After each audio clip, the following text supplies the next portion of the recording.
Good afternoon, everyone. Welcome to our Caltrans Safe Routes to School virtual training. We're really looking forward to spending some time with you all and chatting a bit about Safe Routes to School. So my name is Corey Johnson. I am the Program Support Manager at Safe Routes Partnership, and I am based in Washington, D.C. I'm a little later than you are. If my natural light starts to fade, I might need to jump off and switch my lighting situation. So bear with me, but hopefully we'll be okay. I'm joined today by my colleague, Michelle Lieberman. If Michelle, you want to introduce yourself, that would be great. Hey everyone, I'm Michelle Lieberman. I'm our Consulting and Program Support Manager here at the Safe Routes Partnership, and I'm based in Orange County, California. So for those of you who don't know anything about Safe Routes Partnership, we are a national organization that's committed to advancing safe walking and rolling to and from schools and in everyday life, improving the health and well-being of people of all races, income levels, and abilities, and building healthy, thriving communities for everyone. If anybody is newer to Zoom or needs a little Zoom refresh, the mute button is at the bottom of your screen. You're welcome, as I said before, to join via video or audio. If you have questions, please feel free to submit in the chat box. We hope this will be a nice, interactive session. So if you want to ask questions or share thoughts, please use the chat box freely. And also, again, if there's anybody else who entered the meeting who's using a login from Raina, you're probably showing up as her name. So if you can click on your little box and click on the 3 dots up top, you'll be able to rename as yourself so that we don't have 5 Rainas on the call today. We also might break out into smaller groups later on in the session. So when that happens, you'll automatically be placed in a breakout group for a small discussion or exercise. The chat box will function when you're in a breakout group, and I will be able to assist you if you need help with anything. If for some reason you get kicked out of the meeting or kicked out of your breakout group, feel free to jump back in using your link, and I'll get you back to where you need to be. We'll also broadcast our time reminders and give 1-minute warnings when we're wrapping up conversations. So just a little breakout room protocol. And when breakout rooms close, you'll automatically be connected back into our main meeting room. So those are our Zoom logistics. Now I want to learn a little bit more about you all and what brings you here to our training today. So in the chat box, we'd love for you to put your name, your role at Caltrans, and how you got to school and how you traveled around your community when you were growing up. So think back to your younger days and traveling around your neighborhood. How did you do that? And how did you get to school, library, sports practice, and other places that you went? So take a moment and just share in the chat. So again, just your name, your role at Caltrans, and how you got to school when you were growing up.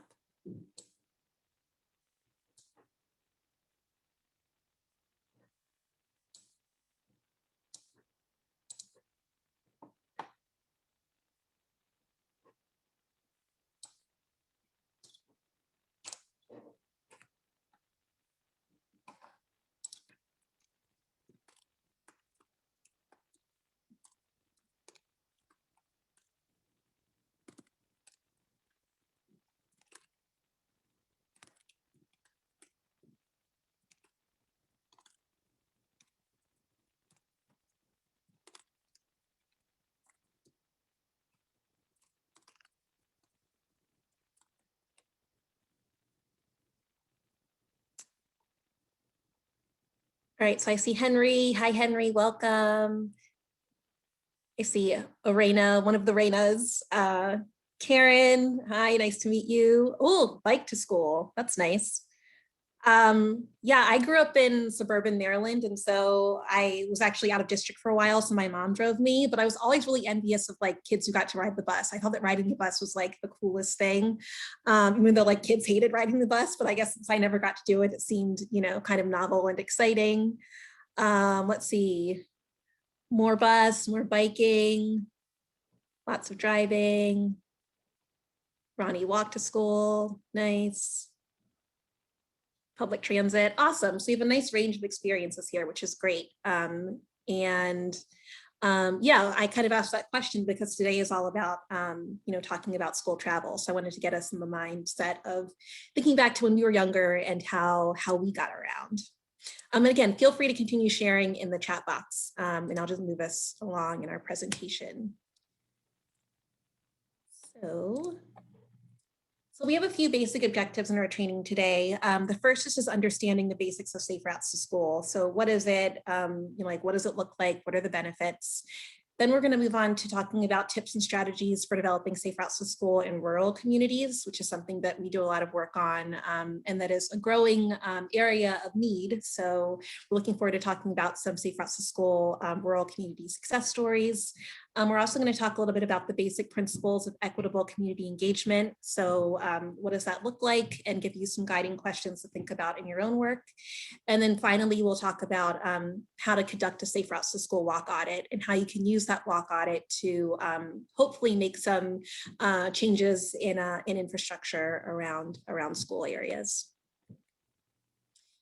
So for our agenda for today, we just got through our welcome and introductions. We're going to move into our safe routes to school introduction, followed by a rural communities conversation, a community engagement conversation. We'll have a break about an hour in, but again, feel free to take a break as you need to.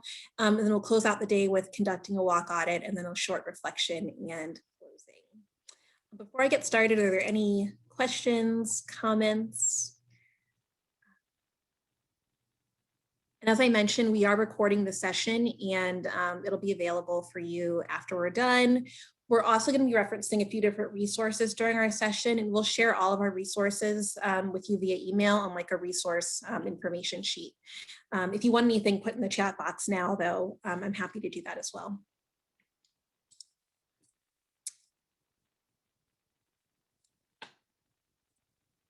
All right.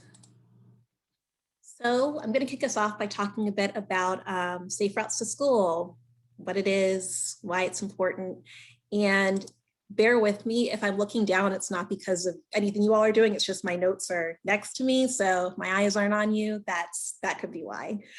So Safe Routes to School, is a national movement and a program to make school travel, including walking, biking, scooting, rolling, safe, convenient, and fun for children of all genders, races, and abilities.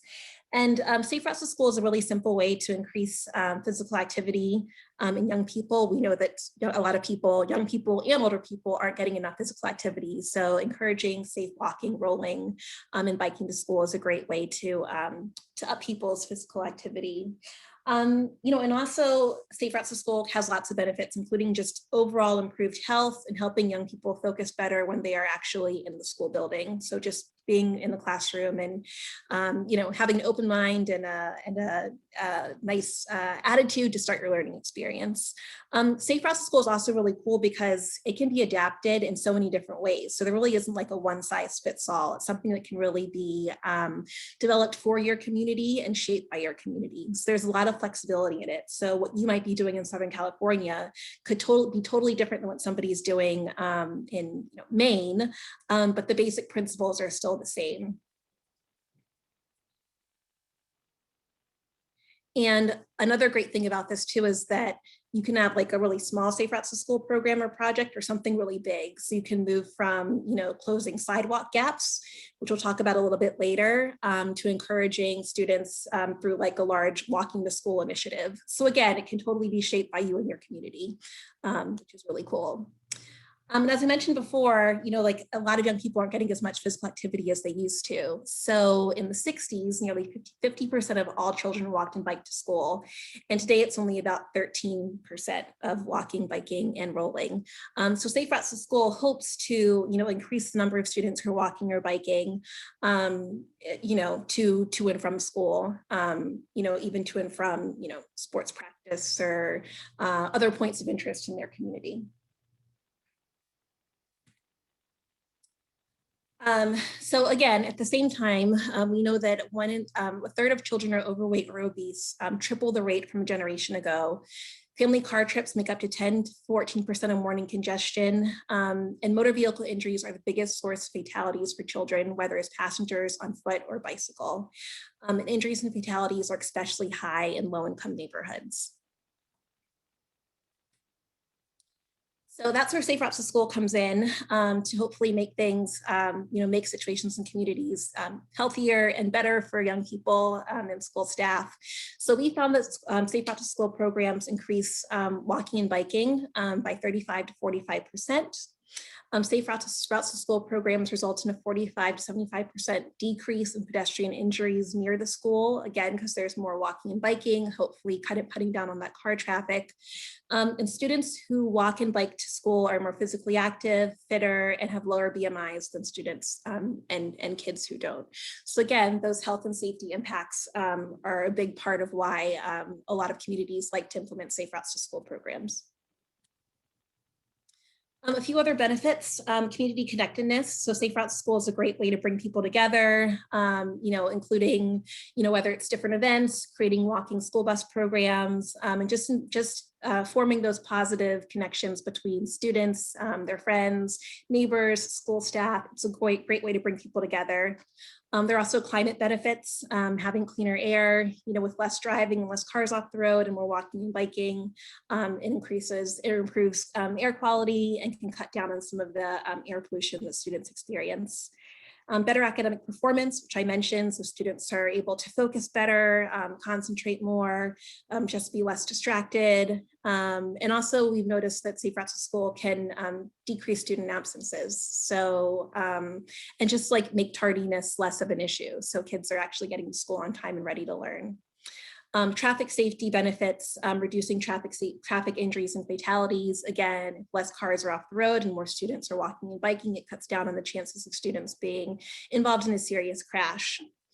We've also noticed there are some crime and safety benefits. More people on the streets, having better lighting, having better street designs and sidewalks can lead to less street harassment, bullying, or violence, especially if there are people who are walking together. So a group of students forming a walking group can be a way to kind of cut down on some of the crime that could potentially occur. There are also school transportation fixes. So solutions to reduce non-existent bus service through Safe Routes to School, and also just reduce traffic congestion and pick up and drop off times. I know we've all seen school pick up and drop off. Sometimes there's like a row of cars and people are sitting there, idling, and kids are trying to get to where they need to be. So again, walking and biking programs can cut down on some of that congestion. There are also cost savings if you're not spending money on gas and driving your car every day. And that can hopefully be some more money that's left in your pocket. And also education budget savings through reduced student busing costs. And also, as I mentioned, just having healthier students. So, better health, mental health, physical health, strong bones, being able to get out and stretch and walk around is pretty great for you. And also a reduced risk of chronic disease, diabetes, and childhood obesity. So as I mentioned before, Safe Routes to School programs are really great because they can kind of be organized in lots of different ways in a way that works best for you and your community. At a local level, Safe Routes to School programs are organized by cities, counties, schools, districts, or community organizations. And these programs can serve one or many schools throughout the community. So sometimes we work with programs where it's just one person working in one school. Sometimes it's one person, is working in coordination with the county or a district. So it's kind of whatever works for you and what best serves the students and families you're trying to serve. At a state level, Caltrans works with partners on Safe Routes to School, including the Active Transportation Resource Center, which provides resources to local programs who are looking to either start or develop or run Safe Routes to School programs. So we do a lot of work with Caltrans and in your area. And so the last part of kind of like the basics of Safe Routes to School is something that we call the 6 E's. And the 6 E's are, kind of like our basic framework for a Safe Routes to School program. So if you want to implement a Safe Routes to School program, you really use the 6 E's as that foundation. And the 6 E's are engagement, equity, engineering, education, encouragement, and evaluation. And we find the best Safe Routes to School programs really have this comprehensive approach where all the different E's are working together. They might not necessarily be equally weighted. So, there might be some programs where, engineering is more of a focus, or one where equity and engagement is more of a focus. But we find that including all of them helps create the best Safe Routes to School program. And here's just a little, kind of graph that shows, why all the 6 E's working together is important. So again, it's great just to focus on engineering. It's better if you want to focus on engagement, encouragement, and education. It's even better when all the 6 E's are working together. So what do the 6 E's look like? So our first one is engagement, and that includes, really listening to students, families, teachers, and school leaders, and working with existing community organizations to build intentional, ongoing engagement opportunities into the program structure. So again, because this is a community-based program, the engagement piece is really important. So involving community members, students, staff, at the process from the beginning is a key part of really ramping up that engagement need. Next is equity, and equity just means that ensuring safe routes to school initiatives are benefiting all demographic groups, with particular attention to ensuring safe, healthy, and fair outcomes for low-income students, students of color, students of all genders, students with disabilities, and others. So again, with that equity piece, we really think that's important to include into all parts of a safe routes to school program, and really thinking in your community about, where resources going, where resources not going, who's served, who's not served, who has power in the community, who doesn't, and using that information to incorporate equity principles and practices into your safe routes to school program. Next is engineering, which some of you might be really interested about in particular. So that's just creating physical improvements to streets and neighborhoods to make walking and biking safer, more comfortable, and more convenient. So that can be anything from painting crosswalks to connecting sidewalks, conducting walk audits, which we'll talk about a bit later. And so ramping up that infrastructure piece really helps, again, with making safe routes to school comprehensive and adding those long-term infrastructure fixes that will make school travel safer. Next is education. So not everybody knows how to travel safely, how to cross a crosswalk, how to ride a bike safely, where to walk and when. So incorporating an educational piece is another key element of safe routes to school. And that also includes talking to people about the benefits of safe walking and biking and rolling, and letting people know that they have choices. The choice might not always have to be driving. It could be driving and walking. It could be walking in transit, or how to ride the bus, or how to bike safely. So showing people they have choices is really important. And there's encouragement. So just making sure that people are excited and enthusiastic about safe routes to school. And programs like Walk to School Day, Bike to School Day, some people do Bike to School Month, all these different events really get people just excited about being part of a program, and get that energy up and get that community support up too. So a lot of safe routes to school programs do all kinds of fun activities, like rodeos, walking challenges, and just other things to make walking and biking a lot of fun for students and families and school staff. And lastly is evaluation. So just making sure, does this program actually work? What works, what doesn't work, what needs to be changed? It's always good to kind of assess where you are and where there's room for improvement. So we definitely encourage all of our safe routes to school programs to spend some time evaluating what's working and what the community needs. If there are any equitable outcomes or any unintended consequences that might improve the effectiveness of each approach, it's important to kind of just step back and see what's going on and see how things can be improved. So as I mentioned, we have a bunch of safe routes to school resources, both on our website and also on our resource sheet, and I will definitely be sharing those with you after our training today. So keep an eye out for those. And Michelle and I are also always happy to answer any questions that you all have about safe routes to school and safe routes to school basics. So I'm going to pass it over to Michelle. Who's going to talk a bit more about safe routes to school in our rural communities. Before we do that, if you have any questions, feel free to pop them in the chat box. If it's something that Corey and I think we'll cover later, we will let you know. But otherwise, we are totally happy to answer any questions about safe routes to school. So I'm going to talk a little bit about safe routes to school in rural communities. And start by, oops, there we go. If you could pop in the chat, as folks who are working on the ground in San Bernardino County, what are the walking and biking trends that you've noticed in the rural communities that you work with? Is it something that's growing? an interest? Is it not? You know, what have you seen in terms of walking and biking in those rural communities?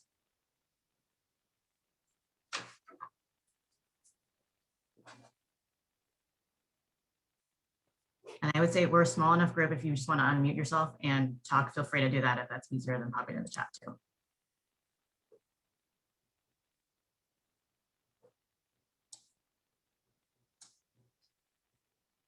Okay, well, I will share some information that we've seen from around the country. So one of the things that when we think of rural communities, we think there is a lot of growing interest, lack of facilities. Yeah, very similar. And one of the, kind of barriers that we've always seen or heard of is that rural communities have a long distance to travel. People, have to go 60 miles to a grocery store. Those distances just aren't feasible for walking and biking. And while it may be true that 60 miles is not feasible for walking or biking, to look at the overall average amount distance that people are traveling, we're focusing on a big number and not looking at the areas where there is more interest and more feasibility for walking and biking. So one of the things that we've seen from national studies is that nearly 40% of rural trips are actually shorter than 3 miles. And nearly 20% of those trips are shorter than a mile. So people may be going long distances for some things, but oftentimes they're going short distances within towns or from their home to a center of a town that's a lot closer nearby. We've also seen a growing interest very much nationally in safe walking, biking, and rolling. And this goes for people in rural communities of all ages and also in particular students. So a couple of surveys have shown that sidewalks have been rated as the highest transportation priority for rural Americans, from a list that included major roads and long distance travel. And surveys have also shown that having this walkable area is really of great interest to people, even when there are other options, including being able to drive safely. We also know that rural Americans are walking. So within small towns, looking at the towns from 2,500 to 1,000 or 10,000 residents, people walk for work purposes at the rate almost identical to urban core communities. So they walk between 60 and 80% of the national rate, and those rates have been increasing in the rural areas, especially in small towns. We also know that rural Americans are biking. So the number of, or the share of work trips made by bicycle in small urban or small rural towns is nearly double that of urban cores. At the same time, there's a lot of real needs and challenges for rural communities. So there's high levels of physical inactivity. The rates are especially high for low-income kids and kids in those ultra-rural areas. There's really low rates of physical activity that are a contributor to really immediate and long-term health effects for those kids. There's high obesity rates for kids in rural communities, a lack of access to cars, high numbers of injury and fatality rates. And I think this is something that you're probably familiar with at Caltrans. And these injury rates are high, not just for people walking and biking, but also areas. And there's a lot of common features in rural areas like high-speed roads near homes and schools, as well as highways passing through communities that pose a particular danger for people walking and biking. So some of the barriers to walking and rolling for rural communities, especially students going to school, are long distances still, few sidewalks and limited infrastructure, the proximity of highways to towns, and then high speeds. There's also a lot of strengths. So oftentimes the school is already at the center of the community. They're the hub for the community. There's a place where families go. So there's a lot of interest in being able to get there by walking and biking and being able to do it safely. People tend to know each other. Small communities, there's just a lot easier to communicate with and influence a meaningful group in the community. The decision makers are more accessible. And once there's a momentum around an issue, it's usually pretty quick to grow community support. The lifestyle of low traffic roads, access to nature makes it very appealing for people.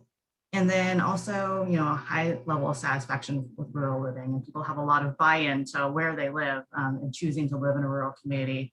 Oftentimes they're really concerned and also interested in making it better. So some of the strategies that we recommend for safe routes to school, you know, beyond everything that other safe routes to school programs do in terms of education, encouragement, engineering, some really specific strategies is to be opportunistic, assess what's actually, you know, happening in the community, and maybe start with the schools where students live nearby. You know, starting with the schools where they might be in the center of town and have a distance for kids that's walkable, bikeable, start there. And then, you know, being really strategic and identifying what are the key challenges and the things that could be low-hanging fruit to make it, you know, easier for kids to walk and bike. So that means, for example, if it's a school next to a state highway and it's dangerous for kids to cross on foot right now, maybe it's that you're looking at a long-term solution like designing a safer crossing or putting in a stoplight. But in the meantime, setting up like a volunteer crossing guard to get kids across safely within the zone right now might be one strategy. So because distance is really probably one of the largest barriers for kids walking and biking to school in rural areas, there's a number of strategies to kind of deal with that distance. First one is a remote drop-off program. And so having a designated area or areas, say, you know, a block or two away from the school, where kids, parents can go ahead and drop them off and they can walk the rest of the way, either in a group or with an adult, or having even, you know, the school bus stop a little bit further away from the school campus and having the kids be able to walk the rest of the way, just to build in that experience of walking and to start building that, you know, culture and habit of it. The other strategy is looking at walk to school bus groups. So instead of having a distanced walk all the way to school as a group, identifying ways in which, you know, kids can safely walk to the school bus stop from their home and do that in a group fashion.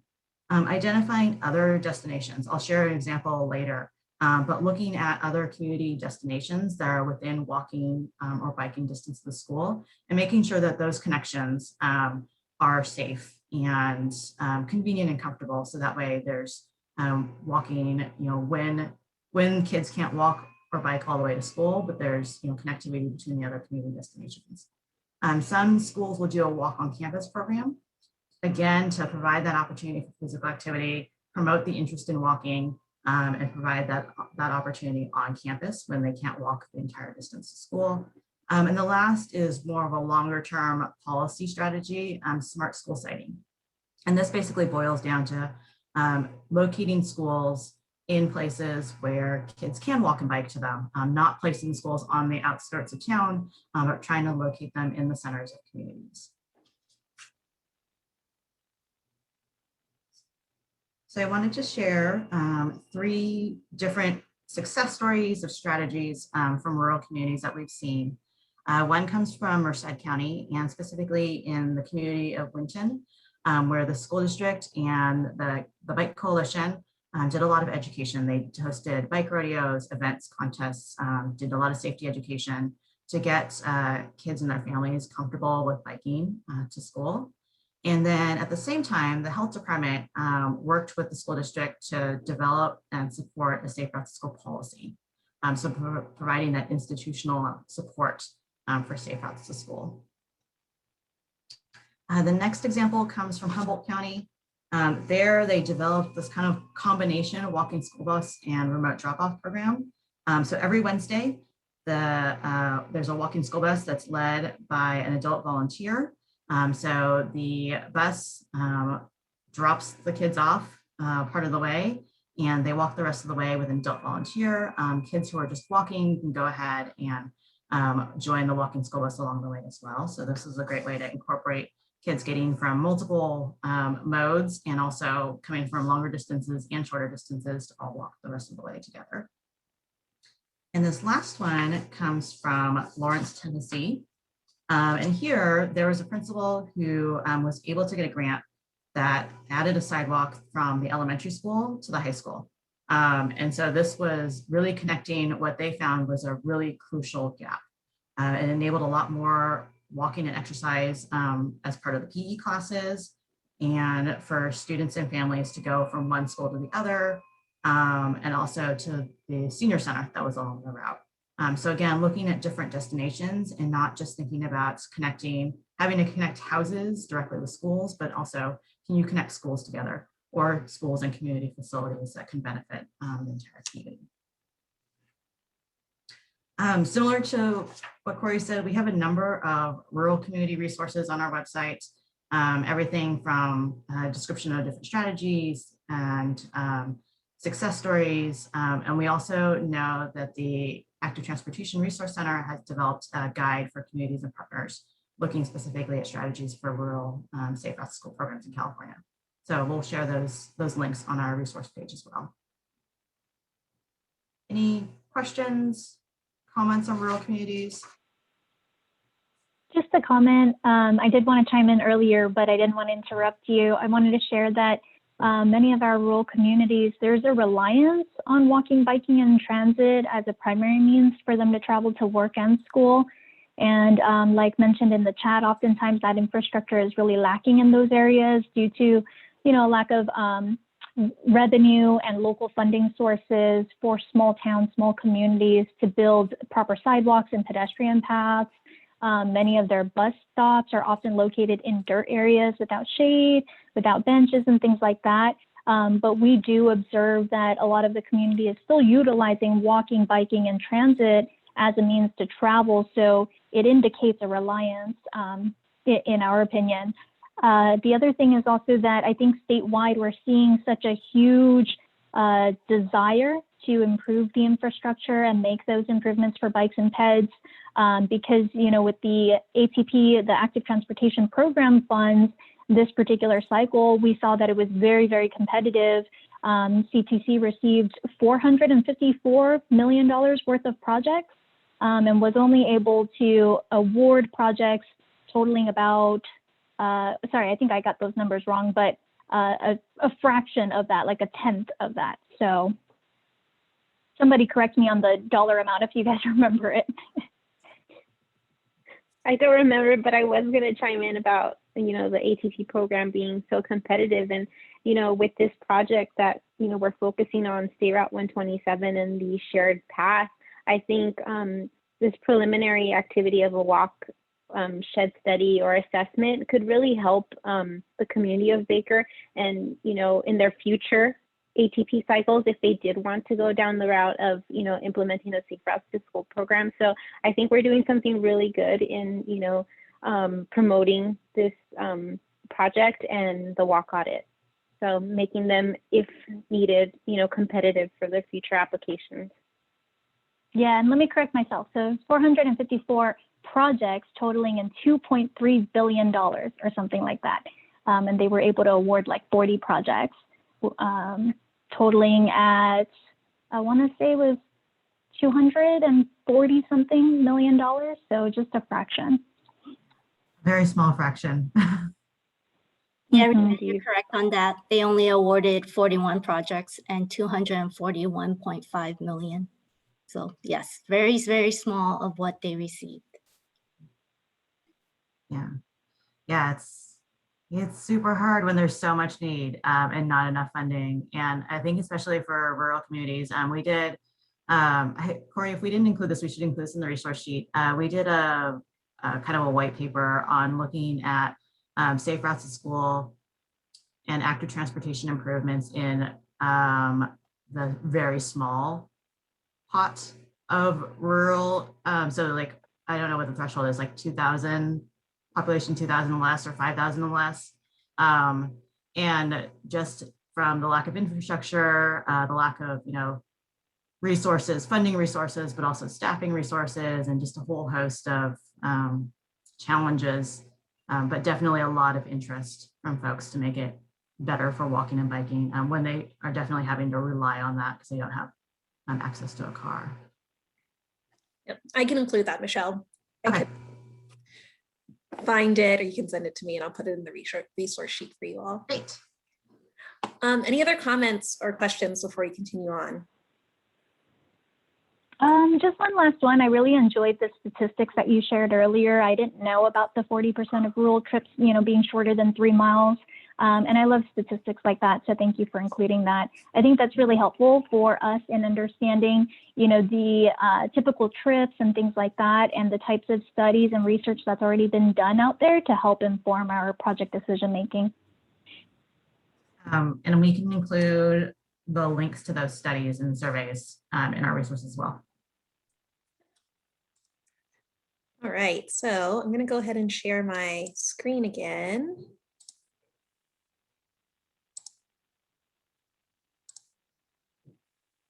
All right, so we're going to continue on by talking a bit about equitable community engagement, and actually kind of how this links to some of the things you all are working on with hoping to conduct a walk audit in Baker and implementing some other projects. As we mentioned before, engagement is a huge part of Safe Routes to School, and equitable community engagement is really important, especially like in our rural communities that might not necessarily see the same resources as other areas.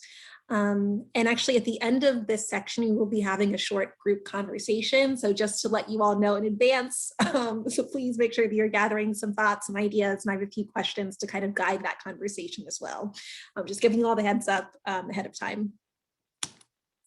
So first, we're just going to talk a little bit about what do we mean when we say equitable community engagement, and just a bit about, kind of like my background. I started the partnership about 3 years ago, and for my first 2 years, I worked on a community engagement project here in DC around our city's Vision Zero plan, and working with schools and community members to make sure that community voices were a part of our Vision Zero initiative. And then prior to that, I also did a lot of community engagement with schools, more of like an arts education capacity. So community engagement is something that I'm passionate about and I think is super important. So when I think about equitable community engagement, I think about engagement that centers on building relationships, making authentic connections, and shifting power to communities that are most impacted, especially Black, Brown, and Indigenous communities. And that shifting power piece is really important. And we're going to kind of circle back to that later. Just keep that thought in mind. So when I usually am out and about working with people, I guess it's more virtual now, but it can still be done in a virtual setting. I kind of give myself a few different just constant reminders and things that I need to make sure that I focused on when I'm trying to center equity in my community engagement work. So my constant reminders are being curious, being open, being a listener, being authentic, and then being willing to share and or give up power and control to community members. So knowing that I might not have all the right answers, I might not be the one making the final decision, and that I need to find strategies to ensure that community members are also a part of the decision-making process. So I'm just going to go a bit through a few different ways that I've done community engagement and some guiding principles and guiding questions that I ask myself when I'm developing a community engagement initiative, when I'm out working with people. These are just things that I continue to ask myself so I can make sure that my efforts are equitable and are impacting the people who need to be a part of the process. So as I said, my first reminder to myself is being curious when I'm working with a community, especially if it's a community that I'm not directly a part of, or if I don't live in the neighborhood, if it's a new place that I'm going. I like to make sure that I'm, approaching people and the environment with a sense of curiosity. And so when I do that, I ask myself, just what am I wondering? Where am I geographically, historically, culturally? Who lives here? How did they get here? What are some stories I know about this community? What are some stories I don't know about this community? And what does it mean for me to be working in this community? I think that oftentimes there are other people tell community stories and are able to control that narrative. And so I always like to think about, what are the stories that I know? And are those stories of people who actually live here? You know, what's the history of this street, of this neighborhood? Why are people here? Did they choose to come here? Were they displaced and had to, you know, come here because it's the only place they could find? You know, all of those questions really help me get a sense of, you know, where I am and who I'm working with. My next reminder is just being open to new ideas, to experiences, being able to challenge my own perspectives about people or places. And so again, going back to storytelling, I asked myself, where can I find community stories? Who knows this place like the back of their hand? Who's the auntie who's, you know, been living here for, you know, like 40 years, knows everybody and their, you know, kids and grandkids? Where can I find those community stories and those culture bearers? Also, what can I discover today? Whether it's a street I've never been down before, or, you know, a little fun fact about a school or a landmark, you know, what are those places that make this community unique and special? Where can I find opportunities to get outside of my comfort zone? So if there's, you know, something that I might not be used to or that might be new for me, how can I explore that a bit more in order to connect with the community and the people who live there? And then also, what am I nervous about? So this is, I think that sometimes with community engagement, you know, it can be a bit scary and it can make you a bit nervous to go in to a new place or talk to somebody for the first time. And so I always like to acknowledge, like, yes, it can be a bit nerve-wracking or a bit scary, you can be a bit cautious, but that's part of the process. So giving yourself space to acknowledge that is really important. Next is being a listener. This is a big one for me. I actually like listening more than I like talking. So this one's a pretty easy one for me, but I think it's a really key part of, you know, just building trust and building meaningful relationships. And so, you know, the questions I ask myself to kind of get in that listening mode. This one sounds really simple, but just asking somebody, what's your name? And can you teach me how to pronounce it? I think that there are a lot of people, you know, who have never been asked that before. They've never been asked like, oh, what's your name? And, you know, making sure that somebody can pronounce it right. A simple question like that can go such a long way in just building trust, making people feel like, oh, this person cares enough to learn my name and how to pronounce it correctly. Like this is somebody who, you know, is who I can trust and who's really interested in learning about me. So simple question can totally go a long way. Also just the phrase, tell me about how you get to school. Tell me about, you know, how you like to travel around your community. Tell me about that store around the corner. Tell me about this, you know, this park or this neighborhood. I find that people a lot of times like to just talk about their community and share things that they're proud of or things they're interested in. So that's a good phrase. Can you show me? What are you most proud of? People have a lot of pride in where they live. And I found so many people are so excited to tell me about the things that they love about their communities. That's another great, great relationship building question. So what do you love? And also, what can you change about your community? There are a lot of people who are also very honest saying, you know, like, I love this place, but it's not perfect. I wish we had better transit. I wish we had sidewalks. You know, I wish that there were more green spaces for kids to play. So, you know, while it's also important to like celebrate communities' assets, you can also acknowledge that there's always room for growth and change. Next one is just being authentic. So just being yourself, not trying to be anybody else or put on a front. So I found that community members can totally know if you are just kind of, you know, like putting on a facade. So bring your whole self to your work. And you can also ask yourself, you know, why am I here? What stories do I carry? Where are people and places in this community that connect to my interest? Again, as a way to build those authentic connections. So for me, I love art. So I always try to find like public art or a museum or a bookstore or somewhere in the community where I'm working so that I can kind of start to build that authentic connection with people. And also thinking about what stories does this community want to tell and how can I uplift these stories? A lot of the communities I worked in here in DC are predominantly low income, predominantly Black and Brown. And again, a lot of the stories that are told about those communities are stories that are told from other people, like, you know, on the nightly news or just in general conversation, you know, and it's not the people from the community who are really telling and owning that story. So if I'm coming in and doing work with people, I want to know what stories do you want to tell and how can I use, you know, how can I support you in uplifting these stories so that narrative changes a bit. And lastly, being willing to give up, share, and at times give up power and control. And again, this can be something that that is difficult and complex, especially when even you might not necessarily be the ultimate person who's in charge of a decision. Sometimes you're limited in your capacity to do this, but at least thinking about it and finding opportunities to shift power dynamics is an important part of equitable community engagement.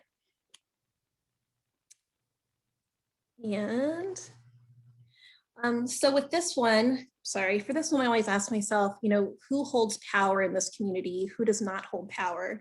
And power doesn't necessarily have to mean like an official, leadership role, like the housing association president or the school superintendent. It can literally just be like the person around this corner who sits on her porch all day and sees all the kids walking to school or sees all the buses go by and just knows what the school travel patterns are because she's always out there, always at the window.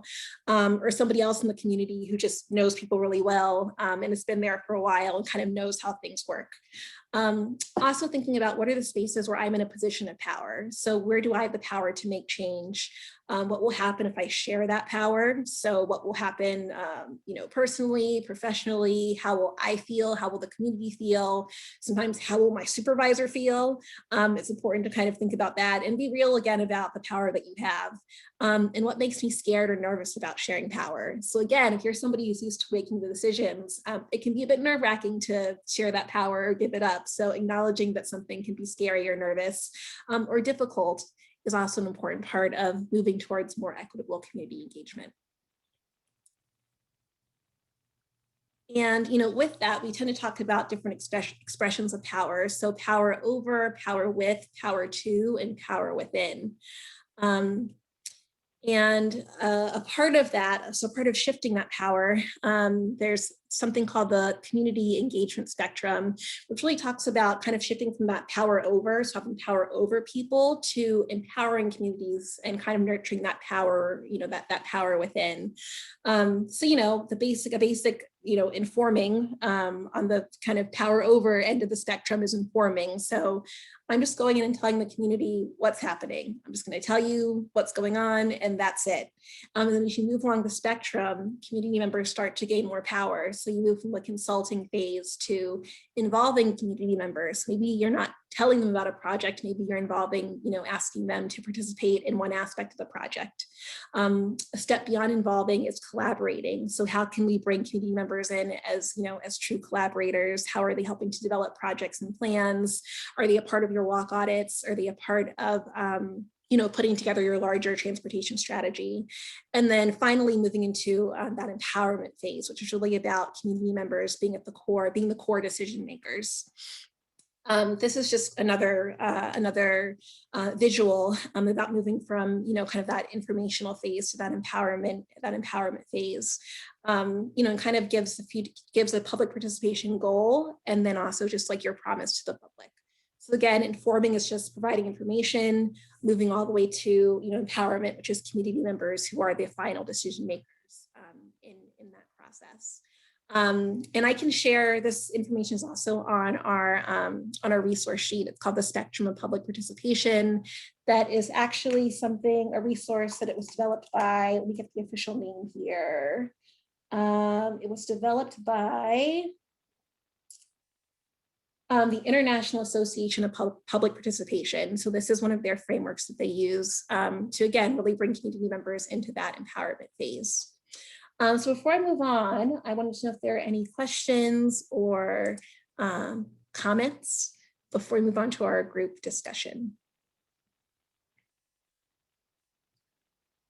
And I see somebody said, love, be authentic. I do too. I think that that's a key part of all of this. Okay.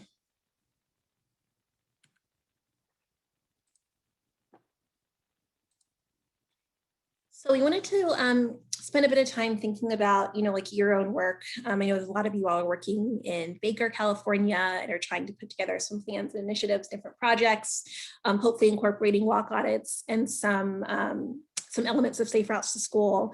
So we wanted to spend some time just having a discussion about your work and thinking about Baker or whatever communities that you're working on in particular, and thinking about, what communities do you know well, what communities do you want to know more about? So this can be a specific community in Baker that you might have in mind.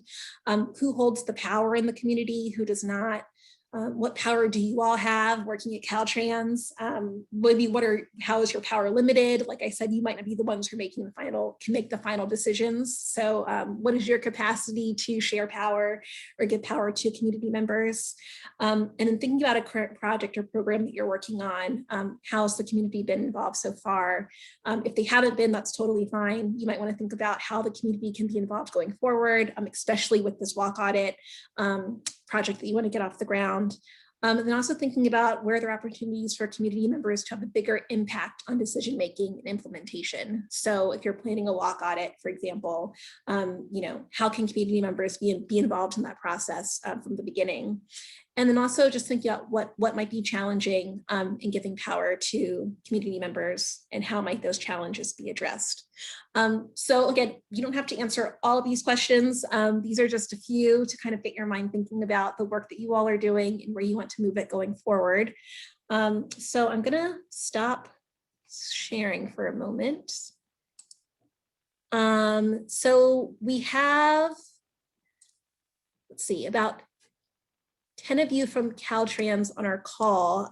So we can do this a few ways. We can either break out into smaller groups, maybe groups of 3 or 4 and have you have a smaller group discussion, or we can just continue as the full group. And I'll leave it up to you all to decide what you think will work best. And I can put the questions back up on the screen too, if you want them. If anybody has strong feelings either way, feel free to let me know what you think will be best.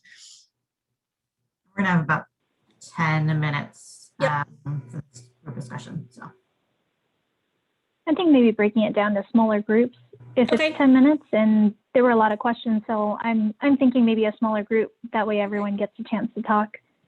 That totally works. All right, so what I'm going to do is I'm going to put the discussion questions in the chat box that you all have them. And it's just like a Google Docs. You should be able to hopefully open that.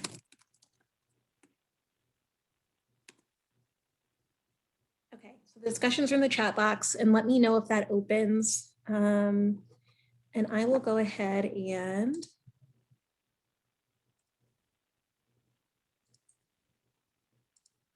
Yeah, that worked. okay, good. All right, so I'm going to go ahead and put us into breakout groups here.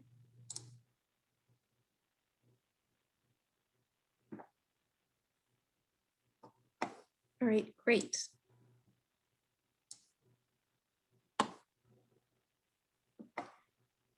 All right, so we should have 2 groups of 4, 1 group of 3, and I'll probably jump into one as well just to, kind of chat with you all. And then I'll also give a reminder, about 1 or 2 minute warning before we jump back into the full group and just do a little bit of a debrief. So any questions before I open our breakout groups? All right, if there are no questions, I'll go ahead and open them up, and I will see everybody in about 10 minutes. Thanks.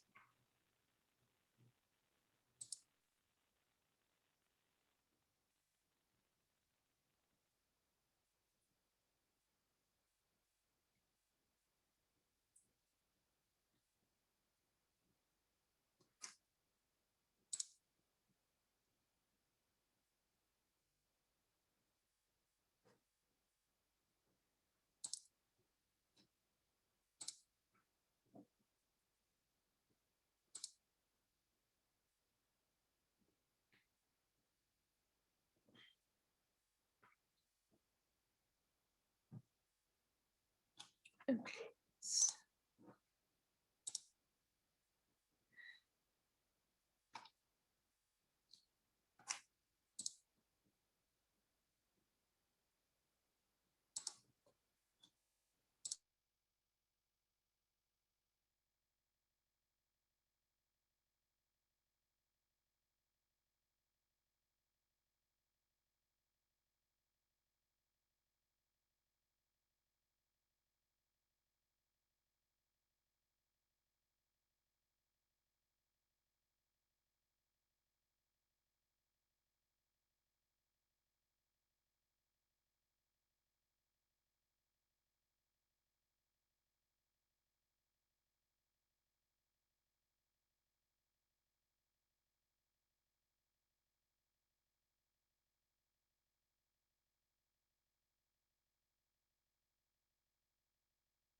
Hello, I'm closing the rooms.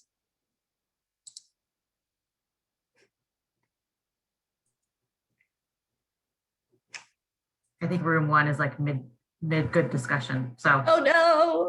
but Hopefully they can continue. yeah. I forgot to stop recording during the breakout rooms, but that's okay. I'll slice the recording. I assume if you're going to slice this out, I can also let you know that I think it's also recording on my computer, Oh, okay. which I didn't hit record, but I think it automatically does it. Maybe when you start it, that since I'm a co-host, it just Oh, maybe. starts. I will take it. You know, we are exactly on time. I just looked at the agenda and I was like, wow. I was Right I was checking before we went in there. I was like, where are we at? Yeah, and it was like 10 minutes. Perfect. All right. On And how to announcements proceed at with that point. engagement. There they are.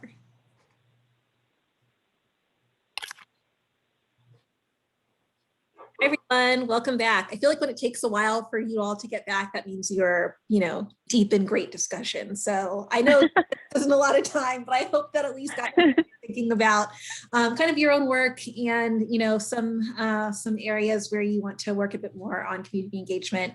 Before we hop off for a short break, just any questions, comments, takeaways from your discussion, any light bulb moments, anything you want to share before we take a quick break. And you can share either in the chat box or just, come off mute.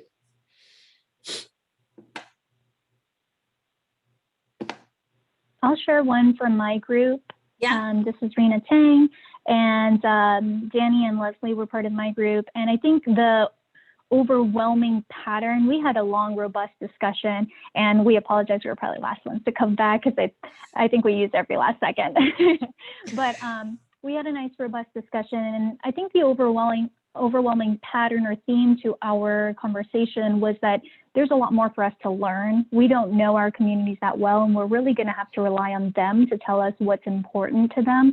And we were also looking at, Caltrans moving forward is probably going to have to evolve and kind of adapt the way we do projects, the way we plan projects, how we do engagement during each of the different stages of our projects and improvements. And we were really just talking about, where are the opportunities and what makes sense and when does it make sense or when is it most effective to include the community. So we kind of had a lot more questions than answers, but really good discussions.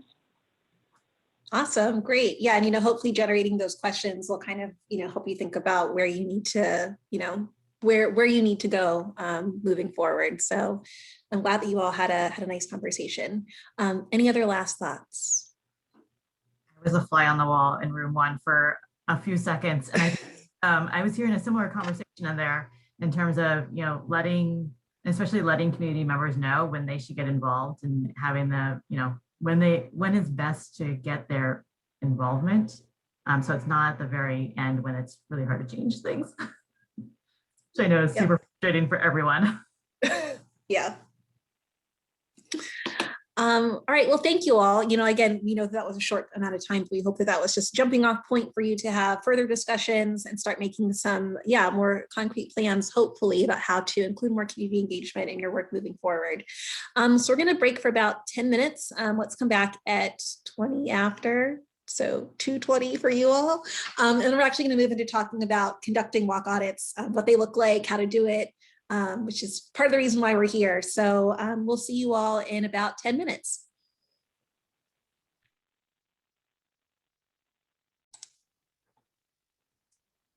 All right, welcome back, everyone. Hopefully you're all you've all had a time to stretch, get a drink of water, just chill for a few minutes. And we are about to move into our final portion of the training, which is all about conducting walk audits, which I know you all are interested in hearing more about. So I'm going to go ahead and share my screen again. And I'm going to pass things over to Michelle. Let's see.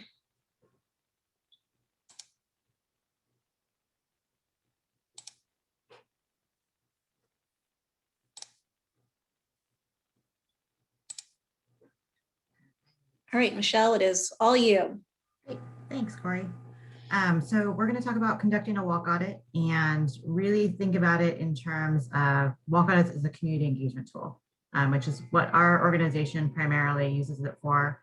And walk audits have a lot of other great benefits and can provide a lot of great information. But I think it's really helpful as a community engagement tool to get people out in the community, walking an area together, and thinking about how they feel about it. So let's see. Let me get slides to advance. There you go. So basic definition of a walk audit, it's an assessment of community infrastructure and actions along the planned route, documenting barriers as well as benefits, behaviors, and perceptions to the walking environment. So not only can walk audits provide us with a lot of great information to assess the actual walkability of the community, identify biking and walking barriers and benefits to the community, ones that we might not be able to see on an aerial or from just looking at plans or even driving around. It's also a great tool to bring together community members of all different types of people, all different walks of life, and get the public input directly from those people who are using the infrastructure. It's a way for us to identify both infrastructure improvements that could be put into plans and projects, but also what are the non-infrastructure things that could be done in terms of education programming, for example, or in terms of safe routes to school, what could be done for encouragement programming or changes to a school's operations to make the walking and biking environment around the school better. And then we can also use a walk audit to establish those baseline conditions and document the current environment so we have something to compare to for future evaluation. So really basic steps in a walk audit process. These will probably seem very simple. First, figure out how you're going to collect data, what's your format, identify the route or routes, gather both the supplies that you need and the people, conduct your audit, and then most important, but sometimes we forget about this, but compiling, reviewing, and sharing the information back to the community is really an important step. So when thinking about first what tool you use, how you're going to collect your data, really it's a completely open range of things. The tools are really up to you. So some things you want to consider is what is the information that you're using going to be used or collecting going to be used for? Do you need technical data out of this that it's going to be put into another study or help identify issues for future studies? What information do you need to do to make those steps? Who will be conducting the walk audit? So making sure the tool is user-friendly. So you're working with community members, thinking about having the walk audit be something that they can easily understand and fill in information, having the walk audit form or tool in the language that the community speaks, and thinking about different ages and abilities and how they want to provide input. You can really create your own tool. There's a lot of tools out there. I'll show a couple of examples that we use, but there's a whole wide range of out there, and we find that most communities end up tailoring one to their specific needs. And one of the things that can be done with walk audits is documenting things to pictures and or video, because some of those pictures and videos can provide us more information than we can ever capture by writing something down on a piece of paper. So here's an example of a tool that we use with community members. It's pretty basic. The one on the left is actually created in PowerPoint, and we insert the map from Google Maps onto the PowerPoint slide and then print it out. And it's pretty basic. It's open-ended. We have some questions at the bottom in terms of what to look for, in terms of what to look for sidewalks, safety considerations, behaviors that we want to document. And then on the right of that page, there's the notes, and it's numbered, so people can jot down the number on the map where something occurred or they see, and then write in the notes section what it is that they either liked or disliked or had a concern with. And then we pair this with a walk audit debrief.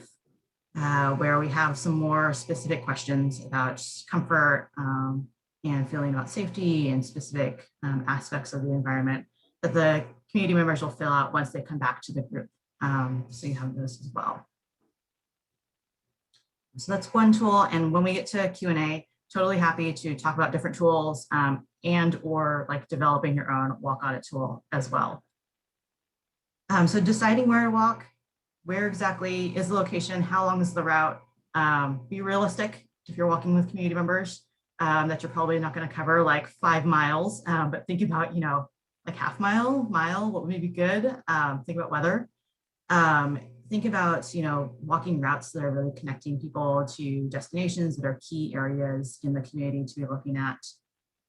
Some strategies for determining a walking route by the school is, you know, actually observing where people are walking right now, if you're able to go out to the community beforehand, or asking school staff or community members where they walk or where they'd like to walk. Another thing that we've done with schools is this works when schools are actually on campus, but putting up a map or a poster somewhere on the school or at a walk to school day event and having the kids and their parents mark out where they walk, what's their route, or where would they walk if they, you know, felt safe. So thinking about those things, as well as, you know, if you don't have the ability to ask people where they walk or they want to walk to determine your route, thinking about looking at schools to origin destinations, like if there's large residential areas, if there's a transit stop that gets used, or other, you know, community centers, other places where there might be after school activities, those might be sort of the key routes that you want to look at the school going to those destinations. If all else fails, starting at the school and fanning out from the school like a half mile to a mile and covering your bases that way is also another strategy. So deciding who will participate, recommend casting a really wide net. Here are some of the folks that you might want to include: the principal or other school staff or teachers, especially ones who may, you know, walk the area themselves in order to get to the school. Crossing guards are really key, crucial community members. They often see all the challenges and concerns and can tell you everything about the area that they're stationed at. Parents and students. I know some communities have actually had students lead the walk audit. So, you know, older elementary school or middle school students or high school students. And they can tell you the concerns that they see from their perspective, which the concerns for, you know, an 8-year-old walking are probably a lot different from an adult walking. So definitely good to include the students themselves. If there's a community block watch or some other neighborhood organization, and then include your partners in terms of if there are city planners, engineers, elected officials who can, you know, weigh in, but also provide support later on, are key folks. And then, you know, others who have been involved in the community engagement process or who are really, you know, key to your community. So that really may differ. It may be the health department, for example, or a large, you know, if there's a business that happens to be a large employer in the area that has a lot of employees walking and biking or traveling in the area, you know, all great people to include. Key things to bring, obviously, whatever tool that you're using, that checklist or map, safety vests, clipboards and pens, having a camera or phones to take pictures. And then as you're organizing your group, we like to assign duties so that way there's somebody who's the leader who's responsible for looking at the map and making sure you're going on your route. At least one recorder who is responsible for jotting things down. So that way they are capturing things if people forget to write them down, and a person who's specifically assigned to photography.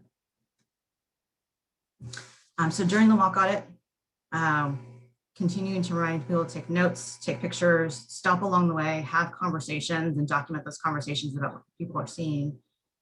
In terms of what we want to look at, I'll get to a little bit more of that in more detail, but one of the great strategies for a walk audit is to keep an eye out for people who are actually walking or cycling along the way when you're walking your route, and jotting down, what's their behavior? How are they navigating the area? If you're able to stop them, can they provide input or suggestions about what they see? Because those are the people who are using infrastructure right now and probably have a lot of ideas.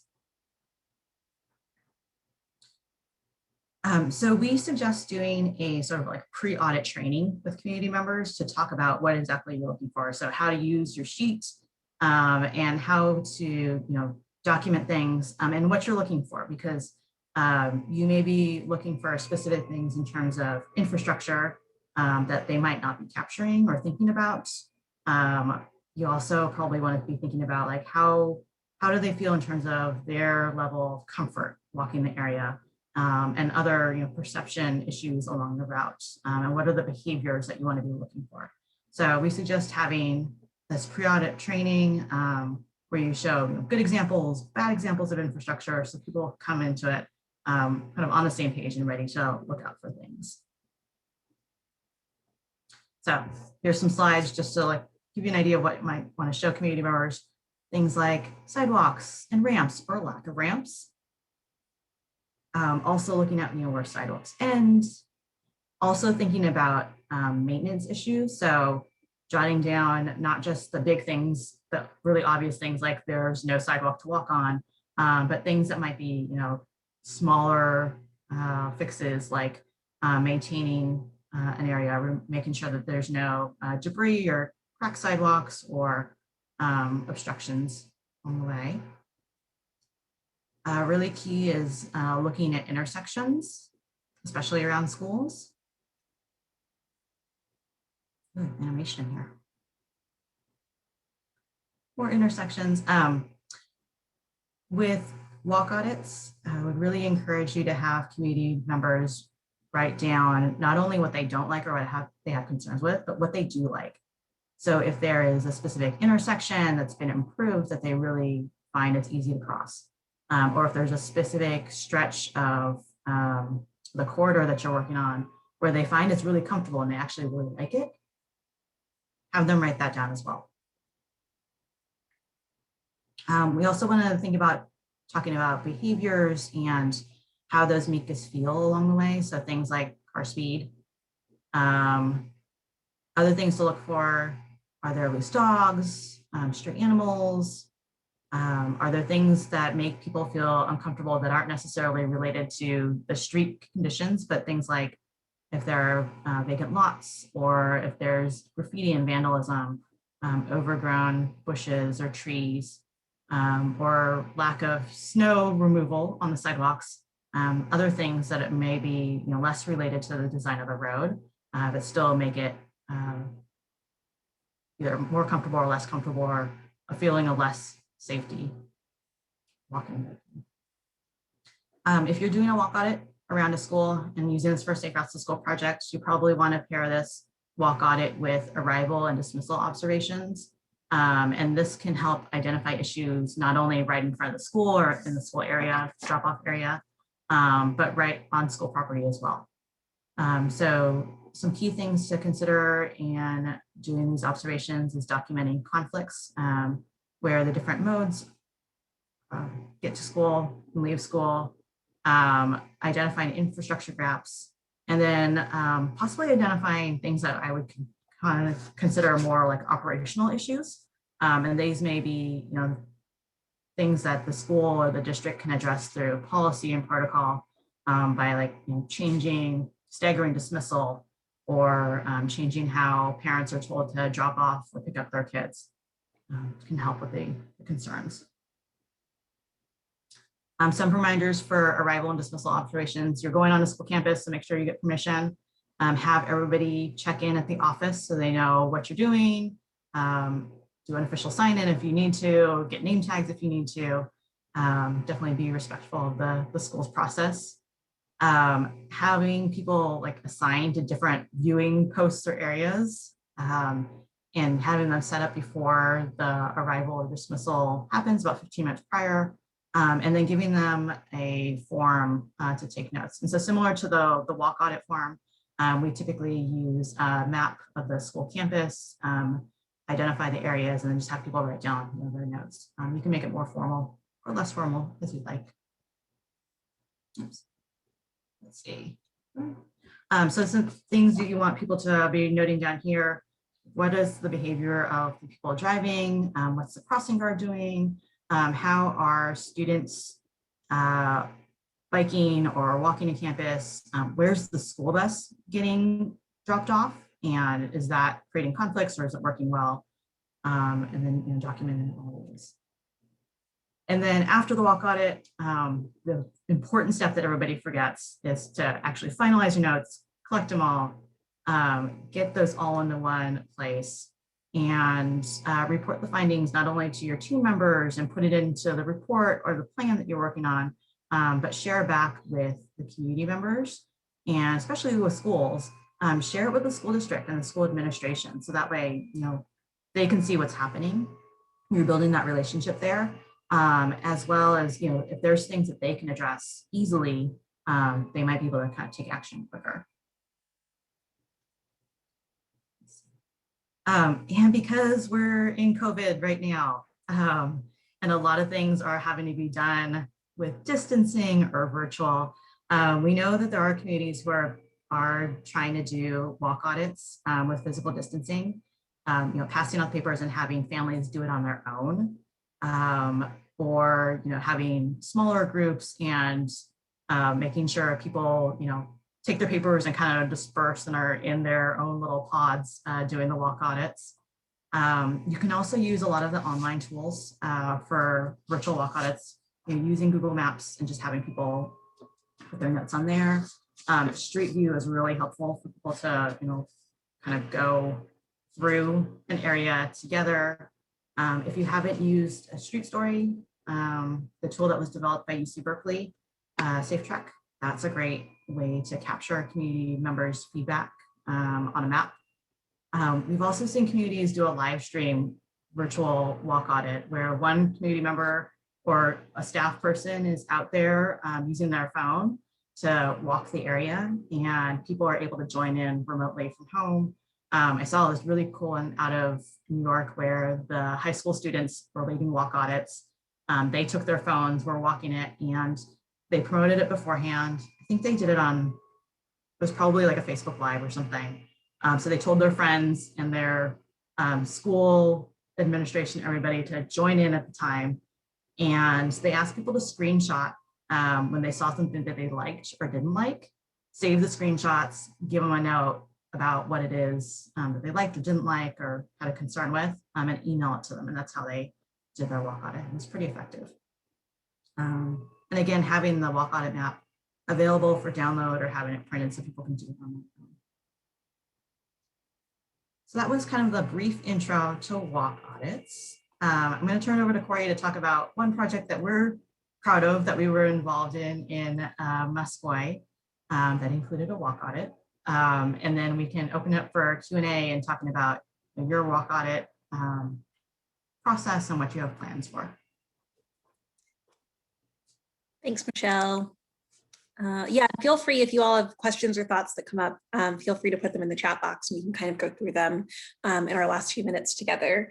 So as Michelle mentioned, a former colleague of ours worked on a project in Musquoy called Sidewalks for Safety, which included a community walk audit as a part of their larger initiative.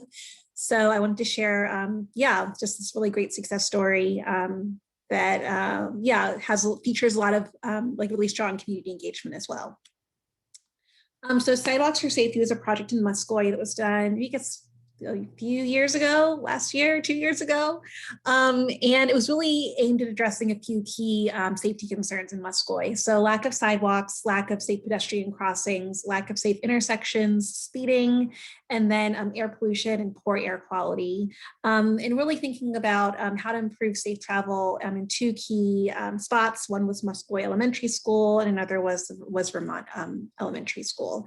So there was that safe routes to school component as well. And so as a part of the larger Sidewalks for Safety project, there was a community walk audit that was done where, students and community members and community advocates joined in and just did a walk audit around town just to see, like what was happening. As you can see from these photos, like lack of sidewalks was a huge one. And so they really wanted to incorporate that community feedback into their larger, push to improve sidewalk conditions, or in this case, construct sidewalks or connect sidewalks.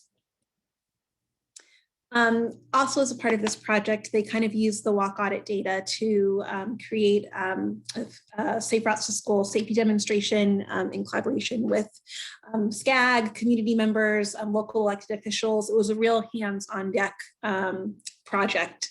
And so as a part of the Safe Routes to School demonstration, the community came together to construct a few temporary crosswalks where I think they partnered with the art teacher to create these really fun sidewalk designs. They painted on tar paper in bright colors, again, to raise awareness about the need for safe crossings for students. I think this one, I don't remember if this one was at Vermont Elementary or Muscoy, one of those. Another part of the Safe Routes to School demonstration was these colorful bulb outs that, again, the community made by painting tires, turning them into fun, colorful planters. Again, just another bright, fun, interesting way that to both show the need for better infrastructure and also to create an experience the community could come together and collaborate on something that would hopefully impact safety in their community. And then lastly, were these temporary bus shelters, again, that community members came to collaborated on and put together as a part of their engagement initiative. This ended up being another element of their Safe Routes to School demonstration. And that event was really successful. There are a lot of people who came out and participated. There are photos of, families trying out the temporary crosswalk. I believe there are a few elected officials there as well. And again, it was a nice, hands on deck, fun way to, incorporate, Safe Routes to School elements in their larger Sidewalks for Safety project. And another great way, just as an aside of bringing the community together and engagement, is incorporating some sort of, hands-on when you can, when it's safe to do so, art making project or some sort of demonstration where people can kind of come together and everybody can be a part of the experience.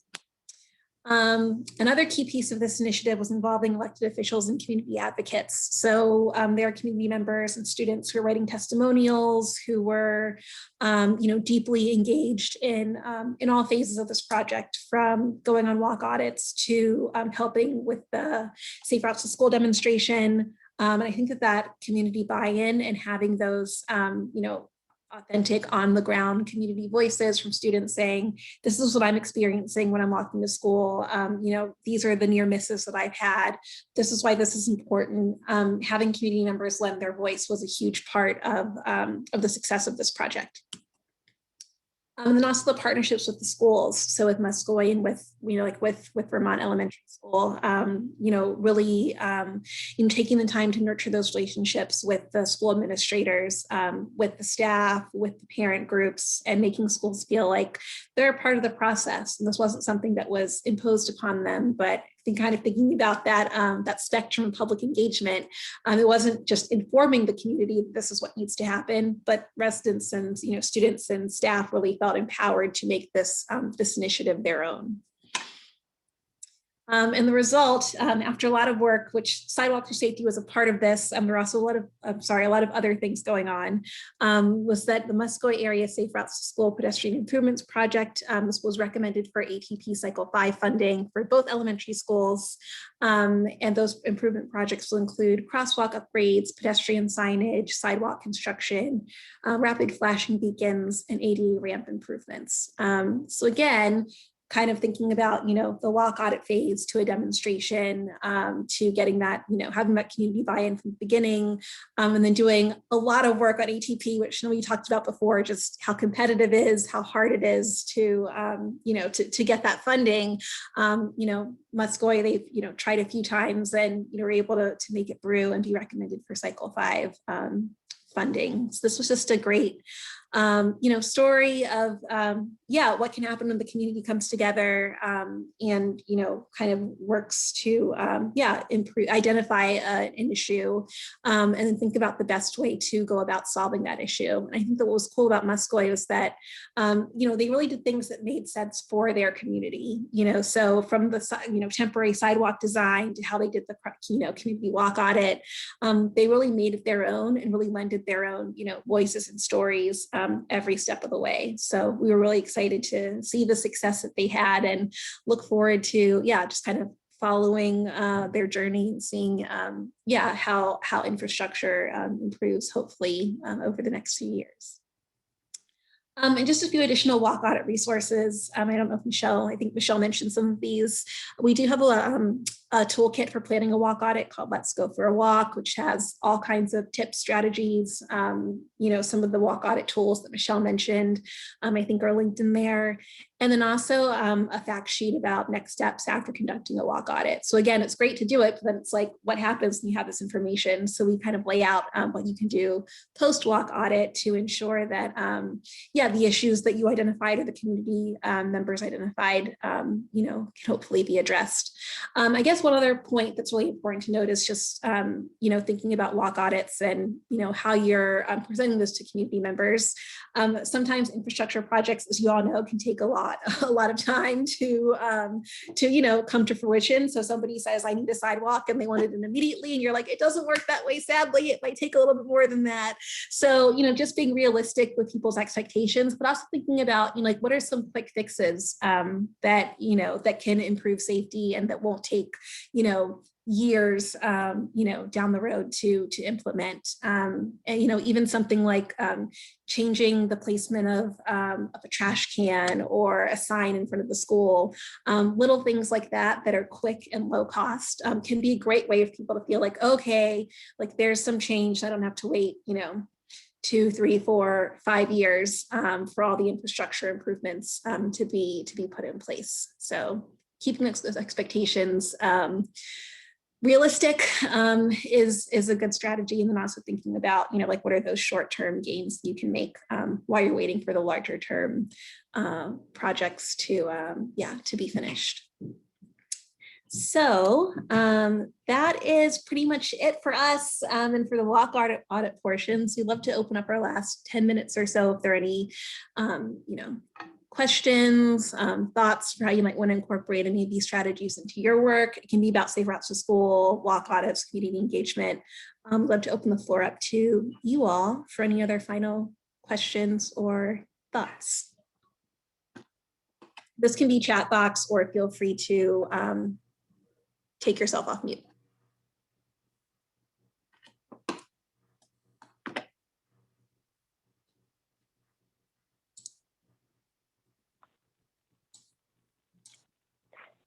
Hi, this is Raina. I was wondering about the worksheets that you mentioned. Are those editable? Like if we were to conduct our walk audit in the next maybe 3 months, could we use these fact sheets instead of having to recreate a form? Yeah, they are probably linked in the toolkit. If not, I will make sure that you're able to access them. Our walk audit worksheet, I think I mentioned, it's in PowerPoint. So like you literally can screenshot. Okay. What we do is we just screenshot a Google map, insert it in there. You might have a better map than we have access to. And actually that one comes from the Columbus, Ohio Department of Health. They developed it. So I can't take credit for it, but you can totally use that.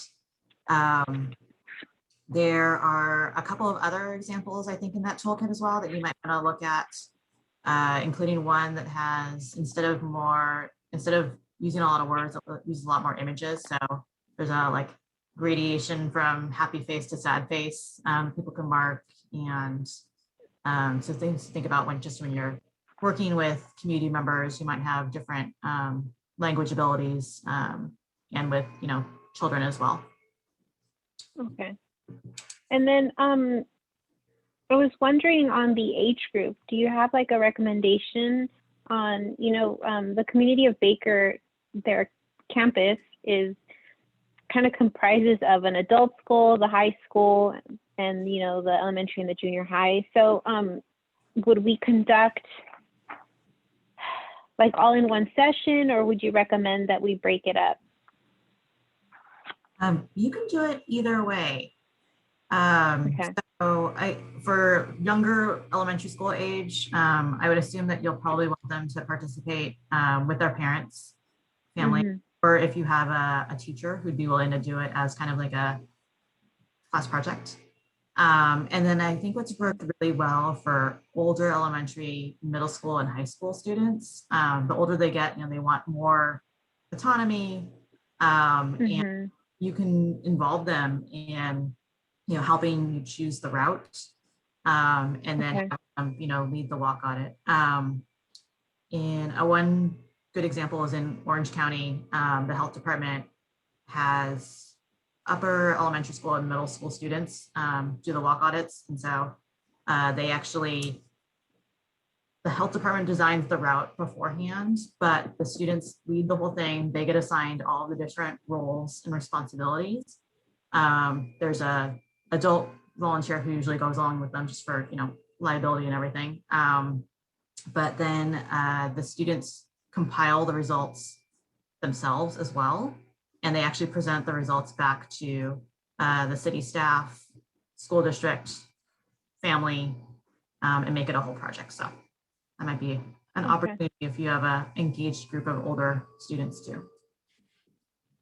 Yep. And another way to get that buy-in, like I think one of the most compelling pieces of the Muscogee project was having the student, and community voices, and just having them really take the lead and say, this is what's happening and this is what they need, and just kind of like showing off their advocacy. So definitely include students. And I think it helps if they take ownership, right? Yeah, right.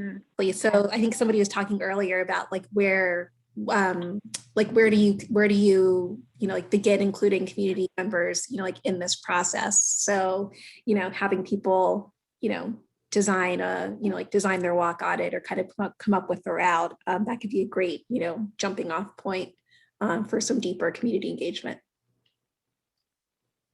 Okay.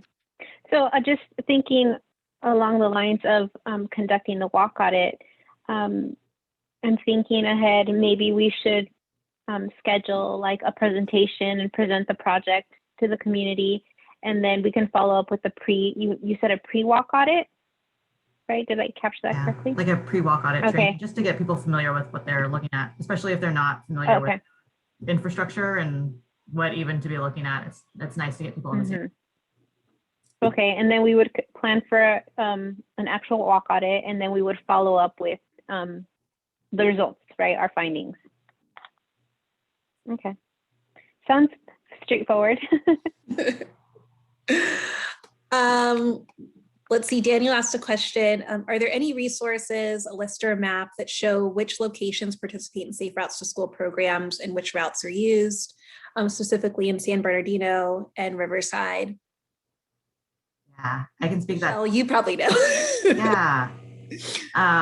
So in San Bernardino County, SBCTA, it really is lead. They have, their active transportation plan. They had consultants prepare some Safe Routes to School plans and prioritization, as well as they participate with some of the coordination and funding of Safe Routes to School programs with the county health department.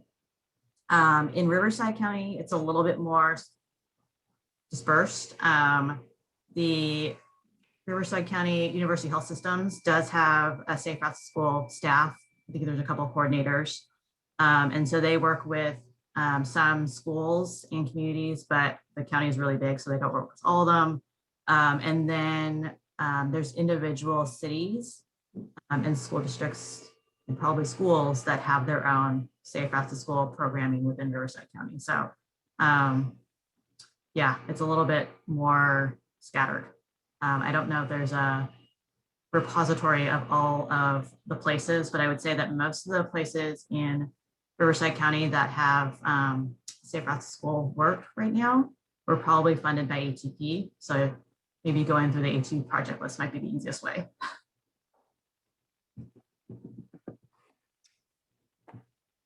Great, thank you.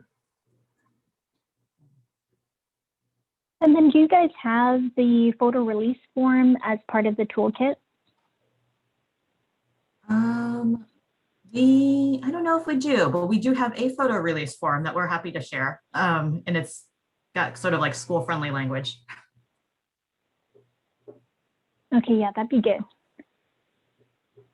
Yeah, you can also ask the school what their like processes with, photo release forms too. But yep, always good to have one, just in case. And I can take a look too, just to see if we have any others that are floating around somewhere.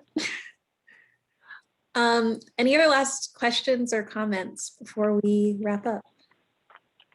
I do have one more. Do you guys have a list or web page of like case studies and examples of Safe Routes to School projects that are along sort of high-speed rural highways?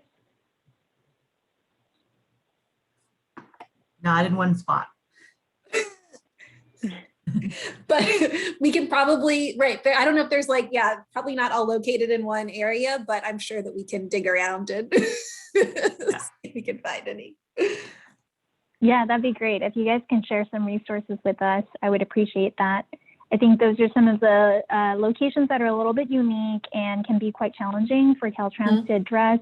Sometimes it's something that we may be able to address. Other times it may be something that the local agency has a priority to address, and it may be more of a partnership, or we may be funding, some of their improvements and their efforts. But if we can get some case studies that we could look at, preferably throughout California would be great, right? Just kind of apples to apples comparison. But I'm also curious what's been done outside of California as well. Yeah, we can take a look. I think, Awesome. Michelle and Corey, when we originally had our conversation, you mentioned Willits. Well, So it's like a northern Caltrans district. I believe that was kind of like what we were following here, where it's rural, high speed. Yep. And that portion of the highway, I think, was recently put under local control, quite possibly. But they do have the high school right on the highway, and then they have like the town is basically split by the highway, and so crossing to go to either side for the elementary school or the middle school. They actually have a very strong Safe Routes to School program there in terms of a lot of safety education. I think they have like a bike and roll, walk and roll club at the middle school level, and so yeah. I can send you some information about them. And they actually got an ATP grant in cycle 4. So I know they're doing a lot more that might be underway or soon to be underway as well. Yeah, we can send that out in a follow-up email along with the resource sheet and any of the other things that we referenced that weren't in the resource sheet. So keep an eye out for that.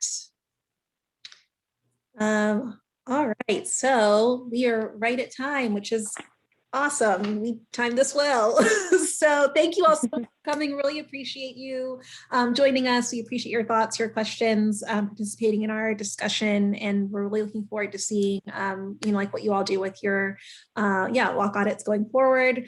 Before we end, we just wanted to let you know that we do have a webinar coming up on February 25th. We put together a new engineering solutions and strategies guide for Safe Routes to Schools. So if you're still in the engineering space and want to learn a bit more about other tips and strategies for engineering and Safe Routes to School, you're welcome to join us, and I can send out the registration link for that as well. So I said that this will be recorded, so I'll make sure to share the recording with you all along with the presentation and the resource sheet in a follow-up email. And if there are any other questions that you have, please feel free to reach out to Michelle or me, and I can share contact information in the follow-up email too, but this is us in case you want to write it down now. And yeah, other than that, thanks so much for joining us. We appreciate you taking the time, and we will be in touch via email. Thanks everyone for joining. Thank you both so much. Thank you. Thank you very much.